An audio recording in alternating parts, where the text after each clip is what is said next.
नमस्कार, जय माता दी। स्वागत करती हूँ मैं आप सभी का मेरे यूट्यूब चैनल पर। आज मैं आपको शुक्रवार के दिन सुनी जाने वाली माता संतोषी की व्रत कथा सुनाऊंगी। तो चलिए सुनते हैं इस कथा को। इस कथा को सुनने से अखंड सुख, सौभाग्य और धन की प्राप्ति होती है। तो चलिए सुनते हैं कथा। एक बुढ़िया के 7 बेटे थे। 6 बेटे कमाने वाले थे और एक बेटा निकम्मा था। बुढ़िया माँ 6 पुत्रों के लिए रसोई बनाती, भोजन कराती और उनका जो कुछ बचा हुआ जूठा उसे होता वह सातवें को दे देती। सातवां एक पुत्र भोला भाला था। वह इन सब का मन में कुछ विचार ना करता। एक दिन वह अपनी पत्नी से बोला, देखो मेरी माता का मुझ पर कितना प्रेम है। वह बोली, क्यों नहीं, सबका जूठा बचा हुआ तुमको खिलाती है। वह बोला, ऐसा नहीं हो सकता, मैं जब तक आंखों से ना देखूं मान नहीं सकता। पत्नी ने हंसकर कहा, देख लोगे तब तो मानोगे। कुछ दिन बाद एक बड़ा त्योहार आया। घर में 7 प्रकार के भोजन व चूरमा के लड्डू बने।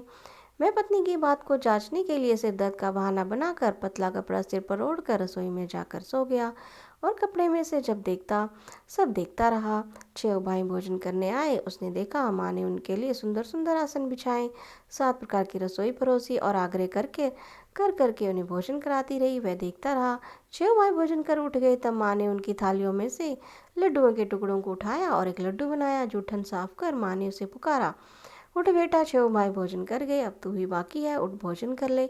उसने कहा, माँ मुझे भोजन नहीं करना है, मैं परदेश जा रहा हूँ। माता ने कहा, कल जाना हो तो आज ही जा। मैं बोला, हाँ हाँ जा रहा हूँ। ये कहकर वह घर से निकल गया। चलते समय उसे पत्नी की याद आई। वह गौशाला में कंडे थाप रही थी। वहां जाकर वह बोला, मेरे पास तो कुछ नहीं है, अंगूठी है सो ले लो और अपनी कोई निशानी मुझे दे दो। वह बोली, मेरे पास क्या है, ये गोबर भरा हाथ। ये कहकर पत्नी ने उसकी पीठ पर गोबर के हाथ की थाप मार दी। वह चल दिया। चलते चलते दूर देश में पहुंचा। वहाँ एक साहूकार की दुकान थी। वहां जाकर बोला, सेठ जी मुझे नौकरी पर रख लो। साहूकार को नौकरी की सख्त जरूरत थी। नौकर की सख्त जरूरत थी। साहूकार ने कहा, काम देकर तनख्वाह मिलेगी। उसने कहा, सेठ जी जैसा आप ठीक समझें। उसे साहूकार के यहाँ नौकरी मिल गई। वह प्रातः 7 बजे से रात्रि 12 बजे तक काम करने लगा। कुछ दिन में दुकान का लेन देन, हिसाब किताब, ग्राहकों को माल बेचना, सारा काम करने लगा। साहूकार के 7-8 नौकर थे। वे सब चक्कर खाने लगे। यह तो बहुत होशियार बन गया है। सेठ ने भी उसका काम देखा और 3 महीनों में ही उसे मुनाफे में साझेदार बना लिया। परिश्रम करते करते वह 12 वर्ष में ही नगर का नामी सेठ बन गया और सेठ अपना सारा कारोबार उसे छोड़कर बाहर चला गया। इधर उसकी पत्नी पर क्या बीती वह सुने। सास ससुर उसे दुख देने लगे। सारी गृहस्थी का काम करवा कर उसे लकड़ी लेने जंगल में भेजते। इस बीच घर की रोटियों के आटे से जो भूसी निकलती उसी की रोटी बनाकर रख दी जाती और फूटे नारियल की नरीली में पानी रख दिया जाता। इस तरह वह दिन बीतते रहे। एक दिन वह जंगल में लकड़ी लेने जा रही थी कि रास्ते में बहुत सी स्त्रियां संतोषी माता का व्रत करती दिखाई दी। वह वहां खड़ी होकर पूछने लगी, बहनों, ये तुम किस देवता का व्रत करती हो और इसके करने से क्या फल होता है? इस व्रत के करने की क्या विधि है? यदि तुम अपने इस व्रत का विधान मुझे समझा कर कहोगी तो मैं तुम्हारा बहुत बड़ा आसान मानूंगी। उनमें से एक स्त्री बोली, सुनो, यह संतोषी माता का व्रत है। इसके करने से निर्धनता, दरिद्रता का नाश होता है, लक्ष्मी आती है, मन की चिंताएं दूर होती हैं, घर में सुख होने से मन को प्रसन्नता और शांति मिलती है, अनुभूति को पुत्र मिलता है, प्रीतम बाहर गया हो तो शीघ्र लौट आता है, कुंवारी कन्या को मनपसंद वर मिलता है, राजद्वार में बहुत दिनों से मुकदमा चल रहा हो तो खत्म हो जाता है, कलह क्लेश की निवृत्ति होती है, सुख शांति होती है, घर में धन जमा हो, धन जायदाद का लाभ होता है तथा मन में जो कुछ भी कामना हो संतोषी माता की कृपा से पूरी हो जाती है। इसमें संदेह नहीं। वह पूछने लगी कि यह व्रत कैसे किया जाता है, यह भी बताओ तो बड़ी कृपा होगी। वह स्त्री कहने लगी, बिना परेशानी, श्रद्धा और प्रेम से जितना भी बन सके प्रसाद लेना। 5.25 पैसे से 5.25 आने तथा इससे भी ज़्यादा शक्ति और भक्ति के अनुसार गुड़ और चना लें। हर शुक्रवार को निराहार रहकर कथा कहना सुनना। इसके बीच क्रम टूटे नहीं। लगातार नियम पालन करना। सुनने वाला कोई न मिले तो घी का दीपक जलाकर उसमें उसमें आगे जल के पात्र को रखकर और कथा कहना। परंतु नियम न टूटे तब कार्य सिद्ध न हो तो नियम पालन करना। जब तक कार्य सिद्ध ना हो तब तक नियम पालन करना और कार्य सिद्ध हो जाने पर व्रत का उद्यापन करो। 3 मास में माता पूरा फल प्रदान करती हैं। यदि किसी के खोटे ग्रह हो तो भी माता 1 वर्ष में अवश्य ही सिद्ध करती हैं। कार्य सिद्ध होने पर उद्यापन करना, बीच में नहीं। उद्यापन में 2.5 सेर आटे का खाजा तथा इसी अनुसार खीर तथा चने का साग बनाना, 8 बच्चों को भोजन कराना। जहाँ तक मिले देवर जेठ भाई बंद कुटुंब के लड़के लेना, ना मिले तो रिश्तेदार और पड़ोसियों के लड़के बुलाना, उन्हें भोजन करा यथाशक्ति दक्षिणा दे, माता का नियम पूरा करना।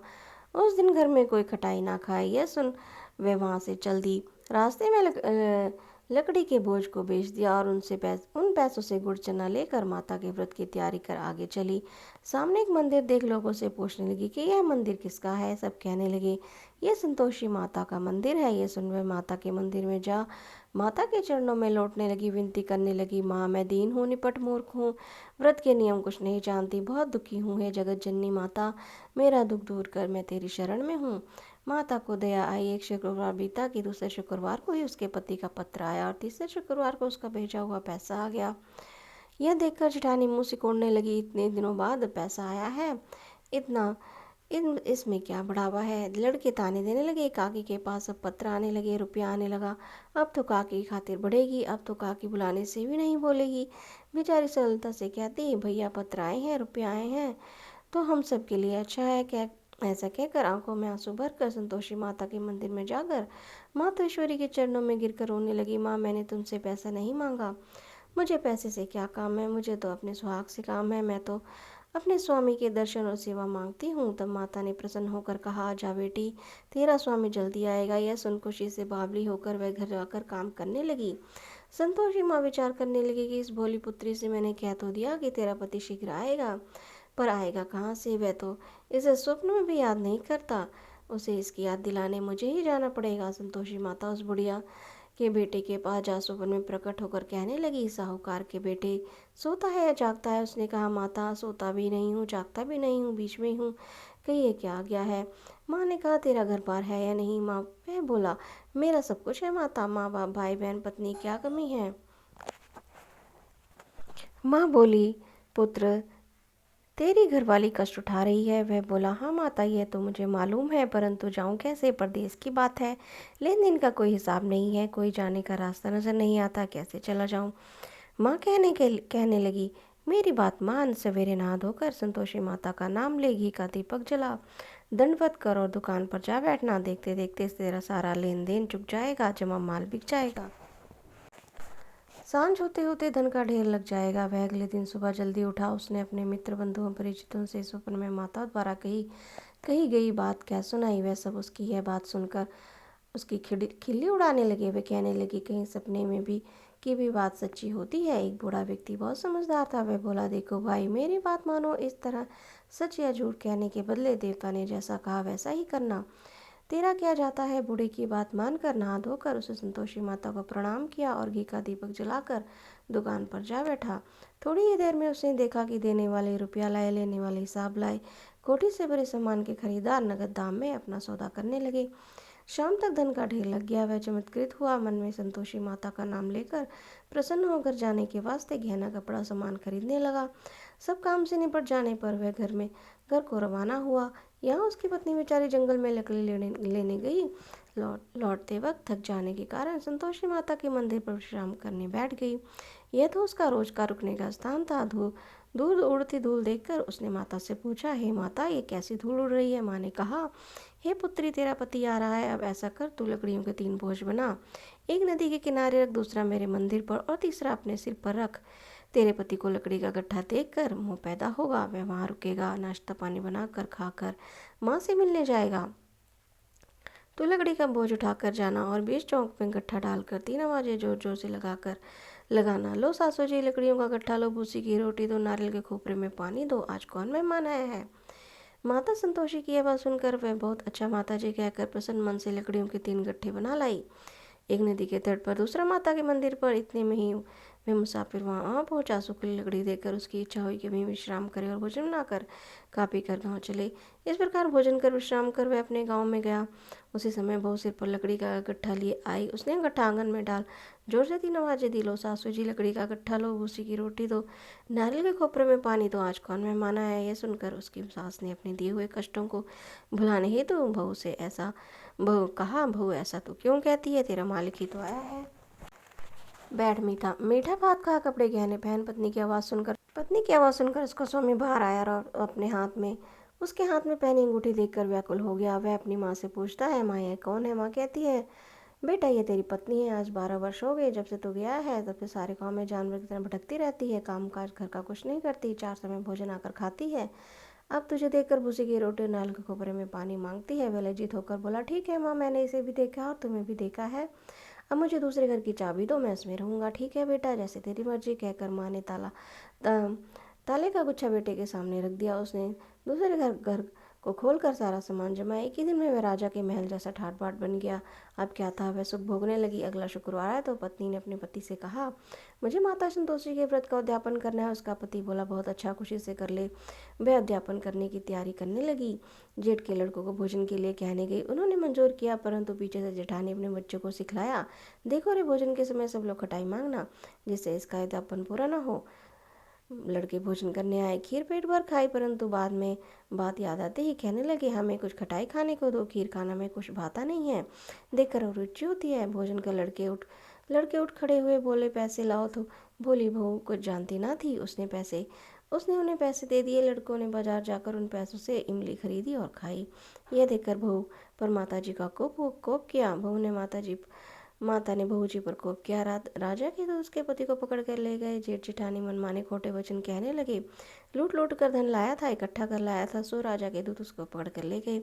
अब ये सब मालूम हो जाएगा, जेल की रोटी खाएगा। बहू ने से वचन सहन नहीं हुआ। वह संतोषी माता के मंदिर गई और कहने लगी, माता तुमने ये क्या किया? हंसकर क्यों रुलाने लगी?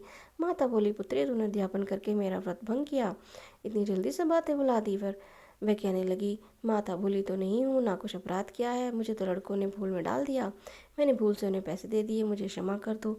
माँ बोली, ऐसी भी कहीं भूल होती है? वह बोली, माँ अब भूल नहीं होगी। अब बताओ मेरे पति कैसे आएंगे? माँ बोली, पुत्री जा, तेरा पति तुझे रास्ते में ही आता मिलेगा। वह मंदिर से निकलकर बाहर आई तो रास्ते में ही अपने उसका पति आता हुआ मिला। उसने पूछा तुम कहाँ गए थे? वह कहने लगा, इतना धन जो कमा कर लाया था उसका कर राजा ने मांगा था, वह भरने गया था।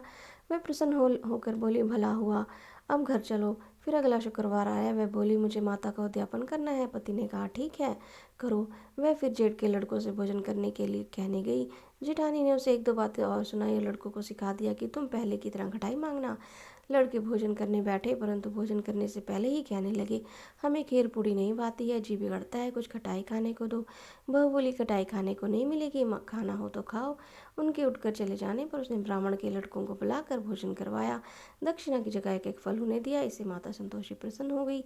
माँ की कृपा से 9 माह बाद उसको चंद्रमा के समान एक पुत्र प्राप्त हुआ। पुत्र को लेकर वह प्रतिदिन माता संतोषी के मंदिर जाने लगी। माँ ने सोचा कि ये रोज आती है, आज क्यों ना मैं ही इसके घर चलूं, देख तो सही इसका आसरा कैसा है। यह विचार कर माता ने भयानक रूप बनाया। गुड़ और चने से सना मुख, ऊपर से सूंड के समान होंठ, उस पर मक्खियाँ भिनभिना रही थी। दहलीज पे पैर रखते ही उसकी सास चिल्लाई, देखो रे, कोई कोई चुड़ैल डाकनी चली आ रही है, लड़कों इसे भगाओ नहीं तो सबको खा जाएगी। लड़के डरने लगे, चिल्ला चिल्ला कर खिड़की बंद करने लगे। बहू रोशनदान से देख रही थी, प्रसन्नता से पागल होकर चिल्लाने लगी, आज मेरी माता जी मेरे घर आई हैं। यह कहकर दूध पीते बच्चे को गोद से उतार दिया। इस पर उसकी सास बहुत ही क्रोध से बोली, इसे देखकर कैसी उतावली हुई है, बच्चे को पटक दिया। इतने में माँ के प्रताप से जहाँ देखो वहाँ लड़के ही लड़के नजर आने लगे। बहू बोली, माँ जी, मैं जिनका व्रत करती हूँ वही संतोषी माता हैं। इतना कहकर उसने झट से सारे किवाड़ खोल दिए। सबने माता के चरण पकड़ लिए और विनती कर कहने लगे, हे माता, हम मूर्ख हैं, अज्ञानी हैं, तुम्हारे व्रत की विधि हम नहीं जानते, तुम्हारा व्रत भंग कर हमने बड़ा अपराध किया। हे माता, आप हमारे अपराधों को क्षमा करो। इस प्रकार बार बार कहने पर माता संतोषी प्रसन्न हुई। इसके बाद उसकी सास कहने लगी, हे संतोषी माता, आपने बहू को जैसा फल दिया वैसा सबको देना। ये कथा सुनने या जो पढ़े उसके सब मनोरथों को पूर्ण करना। तो बोलिए संतोषी माता की जय हो। तो ये थी शुक्रवार व्रत के दिन सुनी जाने वाली माता संतोषी की व्रत कथा। इस कथा को सुनने से जीवन में सुख सौभाग्य बढ़ता है, धन धान्य में वृद्धि होती है, संतान सुख की प्राप्ति होती है। तो अगर आपको मेरी ये कथा कहानी अच्छी लगती हैं तो प्लीज़ आप मेरे चैनल को लाइक करें, शेयर करें, सब्सक्राइब करें और कमेंट में जय संतोषी माता अवश्य ही लिखें। धन्यवाद।